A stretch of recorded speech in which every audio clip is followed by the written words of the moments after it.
Glória a Jesus Cristo. Trabalhai na seara, na vinha do Senhor. Amém? Glória a Deus. É um culto na casa do irmão Raimundo aqui, da irmã Nete. Vamos cantar mais uma canção. Raimundo, canta aí, diga alguma coisa. Amém.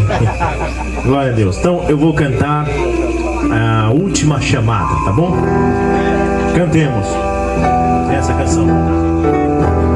A figueira já brotou, Israel está em casa, grandes sinais assombram os homens, contra as nações vem o terror.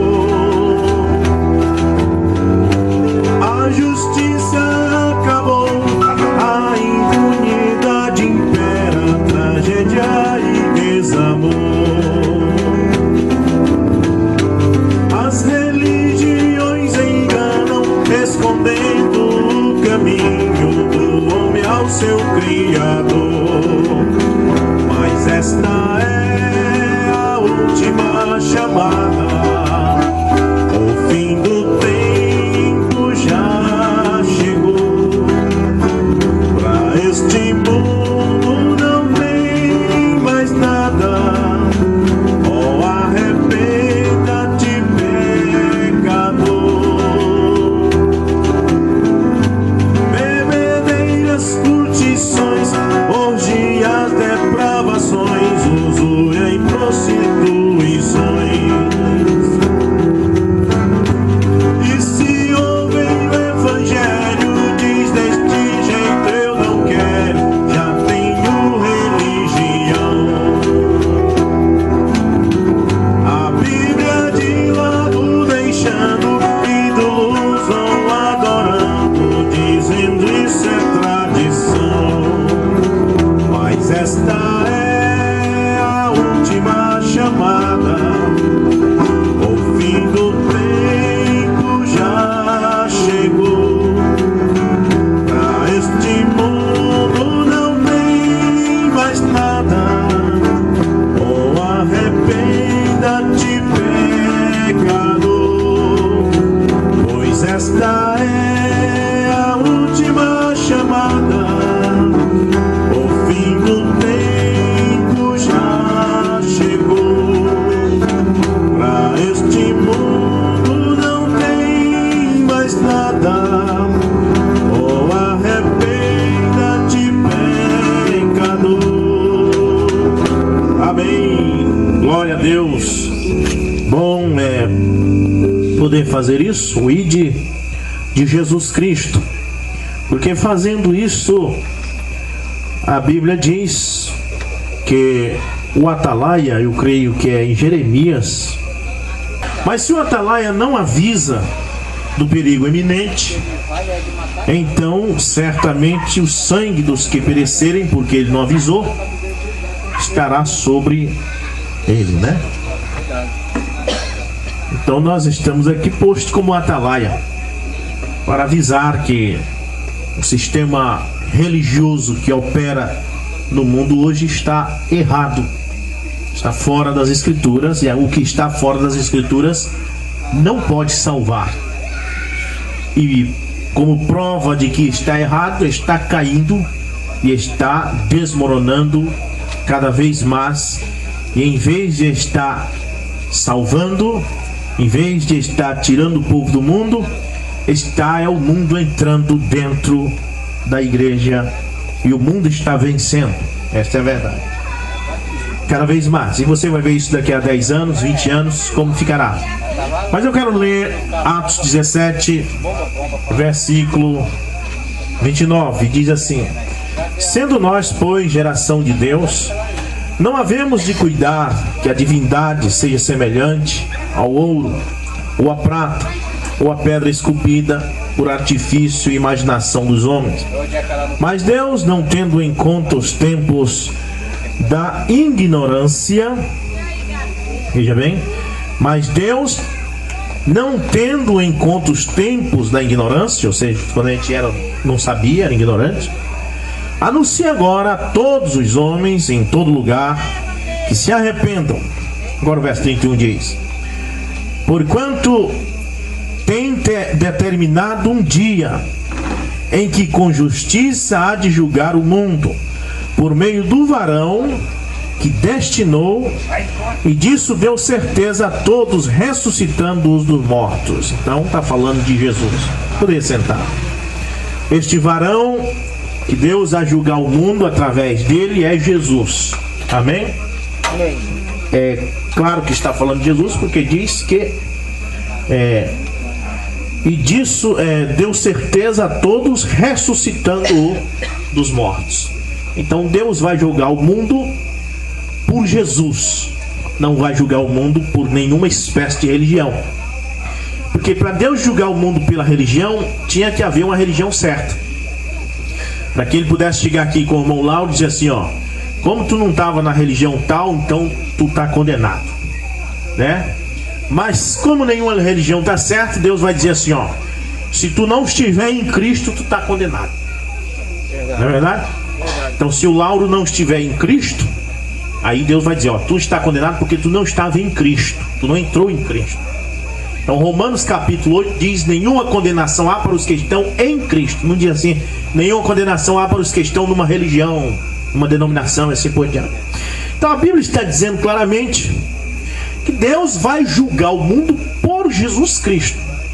Quer dizer, não vai julgar você pelo estatuto de uma religião. Deus não vai pegar aqui o estatuto da religião tal e dizer assim, ó, se você estiver aqui no catequismo dessa igreja aqui, eu vou te salvar. Se você estiver fora daqui, eu vou te condenar. Deus não vai fazer isso. Deus vai jogar o catecismo de lado, né? Se Deus não vai julgar o mundo através dos livros de Alexandre Boulon. Olha, eu bem podia te salvar, mas você está fora do livro aqui de Alexandre Boulon, e então eu não vou te salvar porque tu não está de acordo com o livro de Alexandre Boulon, né? Nem tampouco Deus vai te salvar porque você está fora do CD do pastor Osmar. Nem tampouco Deus vai te condenar porque você está fora dos livros de William Souto Santiago. Verdade. Deus não vai te condenar porque você está fora dos livros de Felipe Cacoa. Deus não vai te condenar porque você está fora dos livros de Davi Miranda. Deus não vai te condenar porque você está fora dos livros do cardeal ou do papa, ou seja assim. Deus vai condenar o homem porque está fora da Bíblia. Verdade. Deus vai condenar o homem que está fora de Cristo. Amém? É verdade. Portanto, nenhuma condenação há para os que estão em Cristo. E a Bíblia diz claramente que Deus vai julgar o homem através deste varão que ele ressuscitou dos mortos, que sabemos que é Jesus Cristo. Verdade. Agora, cada religião cria um livro, cria um estatuto, diz, você vai para o inferno porque você não está no estatuto dessa minha aqui. Isso não se assuste com isso. Continue vivendo sua vida, adore a Deus e procure estar nas páginas da Bíblia. Procure estar em Cristo. Amém? Amém? Este é o meu recado para todos que ouvirem esta mensagem. Salvação é em Jesus Cristo. E Ele é o mesmo ontem, hoje e eternamente. O mesmo Cristo que salvou lá na Judéia é o mesmo Cristo que salva hoje à noite. Quem estiver fora dele está perdido. E ele não é religião. De que religião Jesus é? De nenhuma. Procure na Bíblia ver que religião ele congregava. Ao contrário, os religiosos daquela época queriam matar ele porque ele não queria ser religioso. Entendeu? São João 5, verso 18, você encontra que os fariseus queriam matar ele porque ele não guardava o sábado. Então, você vai ver que ele era a palavra na terra. E Deus vai julgar o mundo por esta palavra, por Cristo. Amém? Agora a Bíblia também diz, veja bem, no verso 29, sendo nós, pois, geração de Deus, não havemos de cuidar que a divindade seja semelhante ao ouro, ou a prata, ou a pedra esculpida, por artifício e imaginação de homem. Mas Deus, não tendo em conta os tempos da ignorância, ou seja, nos tempos que você não sabia, Você praticou aquelas coisas erradas porque você não sabia que aquilo era errado. Nós encontramos muitas pessoas hoje que praticam as coisas erradas porque elas pensam que aquilo não tem nada mal. Já existem aquelas outras que praticam o que é mal porque sabendo que aquilo é mal e praticam mesmo assim. Aquilo é iniquidade. Praticar o mal sabendo que é mal. Mas praticar o mal sem saber não é iniquidade, é pecado. E para o pecador tem jeito, desde que ele se arrependa. Porque ele não sabia, ele não conhecia, ele nunca tinha lido uma Bíblia na vida dele para ele saber o que era verdade. Então ele se ajoelhava no pé daquele ídolo lá, ele pedia para ele rogar por ele, mas aí ele não fazia aquilo porque ele não sabia. Mas no dia que ele viu a Bíblia dizendo, não farás para ti imagem e assim por diante, ele fez o que? Deixou aquilo de lado e disse, vou seguir o que a Bíblia diz, porque se a Bíblia não estiver certo, nada mais está certo. Então aí ele tem perdão, porque ele só fazia o que era errado quando não conhecia. Mas depois que passou a conhecer, ele tomou providências e consertou aquilo. Por isso diz, sendo nós, pois, geração de Deus, não havemos de cuidar que a divindade seja semelhante ao ouro, ou à prata, ou à pedra esculpida, por artifício e imaginação do homem, mas Deus, não tendo em conta o tempo da ignorância, quer dizer, não coloca você em condenação porque você não conhecia, a pessoa não sabia. E então Deus, não levando em conta o tempo da ignorância, anuncia agora a todos os homens em todo lugar que se arrependam. Deus quer que o homem se arrependa. Arrepender do quê? Dos nossos pecados. Nós pecamos, todos nós pecamos. Até Adão pecou. Amém? Isso vai para Atos 2,38, o apóstolo Pedro, quando estava ali no dia de Pentecostes, uma multidão de cerca de 3.000 pessoas que estavam ali. A Bíblia diz que eles já eram religiosos. Você lendo Atos 2, ali você vai ver, Atos 1, do 36 para frente, você vai ver que aquelas pessoas que assistiam àquele culto, que os apóstolos estavam falando em língua, que veio o vento impetuoso, você vai ver que aquele povo era tudo religioso. A Bíblia diz que eram crenteses, árabes, prosélitos religiosos de todas as religiões que estão debaixo dos céus. Já eram pessoas religiosas. Então, se elas fossem como o povo de hoje, elas teriam dito para Pedro, olha, eu até podia crer nesse Jesus aí, mas eu já tenho, já sou religioso, então eu já tenho. Mas não, elas mesmo sendo religiosas, reconheceram que precisavam de alguma coisa e perguntaram a Pedro e aos demais apóstolos, que faremos, varões irmãos? E o apóstolo Pedro falou exatamente o que está aqui. Mas Deus, não tendo em conta o tempo da ignorância, anuncia agora a todos que se arrependam. Portanto, Pedro disse, arrependei-vos e cada um de vós seja batizado em nome do Senhor Jesus Cristo para perdão dos pecados, e recebereis o dom do Espírito Santo. Aquelas pessoas não pensaram duas vezes, mesmo sendo religiosas, mesmo sendo pessoas boas, pessoas que não matavam, que não roubavam, mas reconheceram que eram pecador e que precisavam se arrepender. O ser humano pecou, e quando o ser humano pecou, saiu da harmonia de Deus. Tudo que estava caminhando corretamente na harmonia saiu da harmonia de Deus. As doenças chegaram, as guerras chegaram, os crimes chegaram, porque o ser humano pecou. Mas Deus está querendo trazer de volta o homem para reconciliar com Ele através de Jesus Cristo, como nosso irmão Ronaldo acabou de dizer. Cristo é o lugar da reconciliação. Deus disse que reconcilia o homem em Cristo. Jesus disse, ninguém vem ao Pai senão por mim. Observe que Jesus não disse assim, ninguém vai ao Pai senão por mim, como se o Pai fosse uma outra pessoa separada. Mas Jesus diz, ninguém vem. Quer ver? Leia a Bíblia do jeito que está escrito lá, São João 14, verso 6 em diante. Ele diz, ninguém vem ao Pai senão por mim. Por que Jesus disse isso? Porque o Pai estava nele. O Pai estava em Cristo. O Pai não estava lá longe de Cristo. Embora o Pai sendo onipresente, ele estava em Cristo e ele também estava no céu. Porque houve uma ocasião que Jesus saía da água e o Pai falou dos céus. Mas o Pai também estava em Cristo, porque o Pai é onipresente. O Pai é Espírito e pode estar em todos os lugares ao mesmo tempo.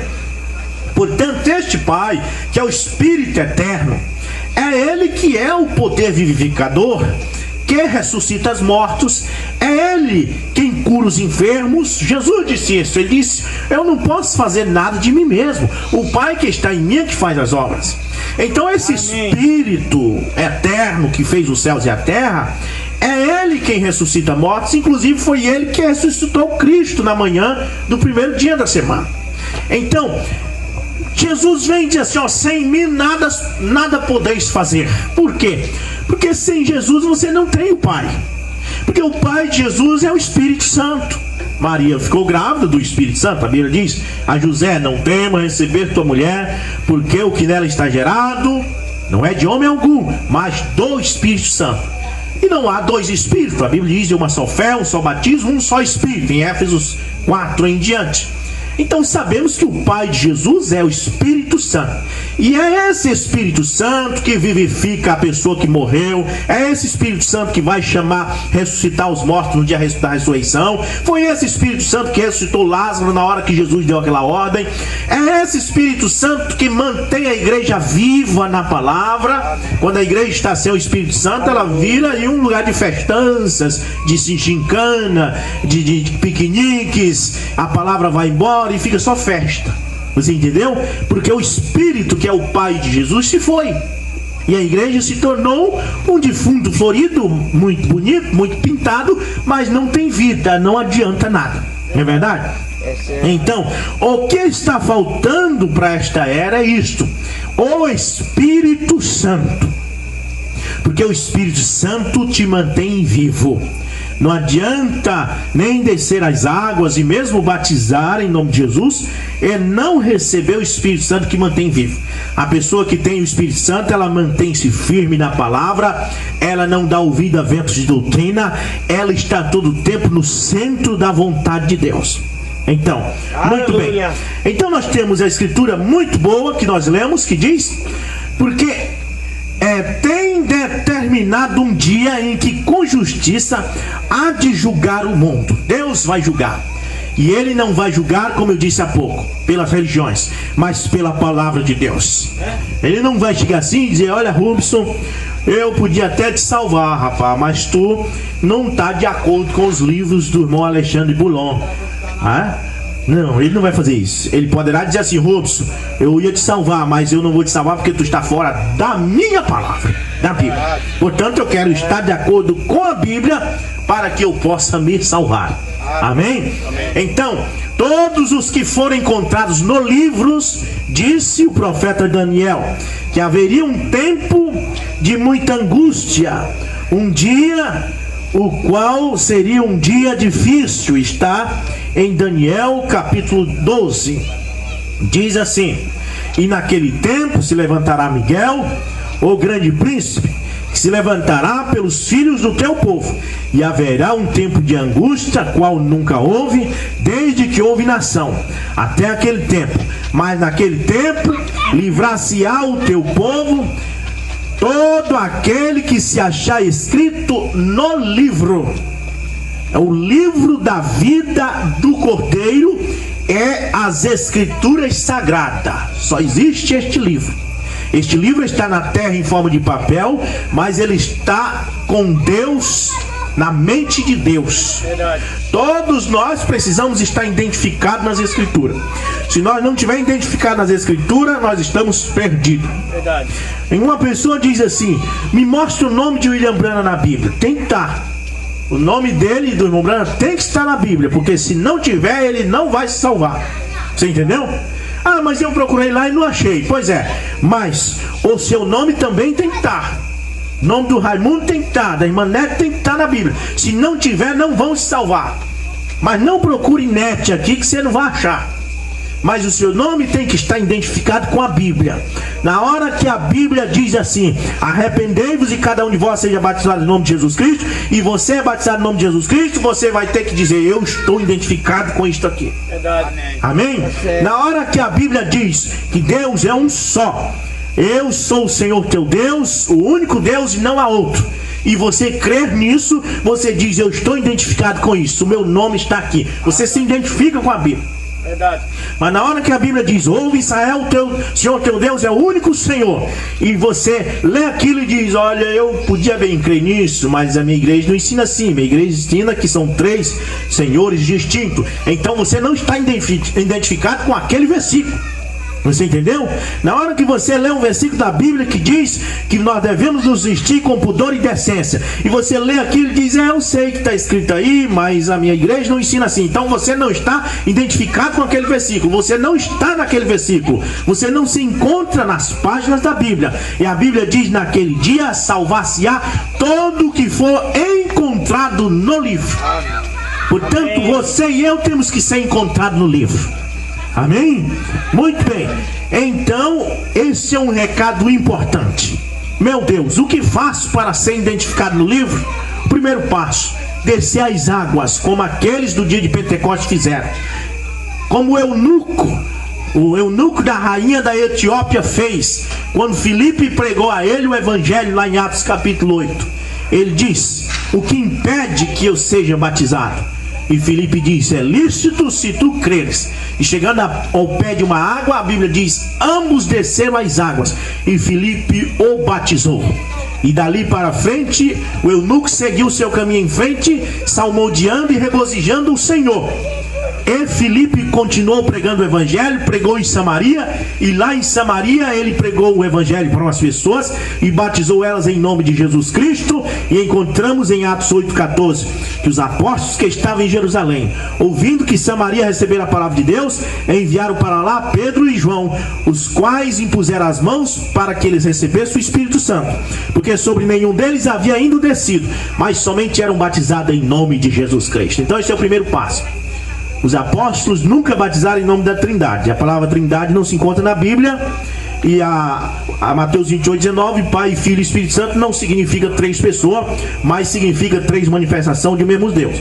Deus é Pai, Deus é Filho, Deus é Espírito Santo. Mas Deus não é 3 pessoas distintas.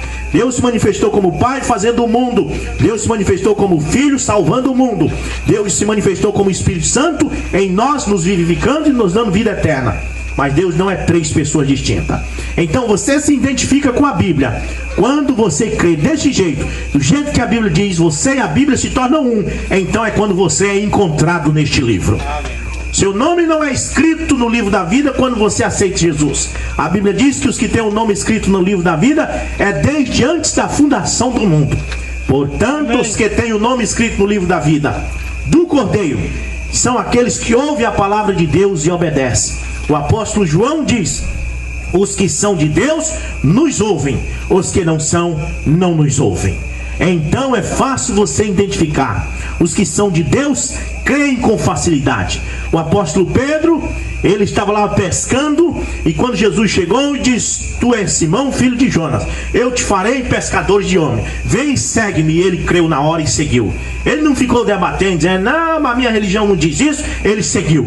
Filipe, quando ele encontrou Jesus, ele se aproximou de Jesus com Natanael. E Jesus olhou para Natanael e diz: eis um israelita em quem não há dolo. Natanael disse: de onde tu me conheces? Ele disse: antes que Filipe te chamasse, eu te vi quando tu estava debaixo da figueira. E Natanael creu na hora e disse: creio que tu és o Messias, o Filho de Deus. Amém. Assim é que são os de Deus, os que têm o nome escrito no livro da vida. Não debate contra a palavra de Deus. Porém, os que não têm o nome escrito no livro da vida refutam, debatem, inventam ideias, inventam desculpa, mas são desculpas sem fundamentos para rejeitar a palavra de Deus. Uma delas é: a Bíblia foi escrita por homem. É só uma desculpa para não crer no que ela diz. Não crer na Bíblia porque diz que foi escrito por homem, mas crer no livrinho de um cidadão ali, crer numa história de um outro ali, e por que não crer na Bíblia? Ela foi escrita por homem, o teu livrinho também foi escrito por homem. É só desculpa, mas os que são de Deus, ouve a palavra de Deus e obedece. Que Deus abençoe a todos, em nome de Jesus Cristo. Amém?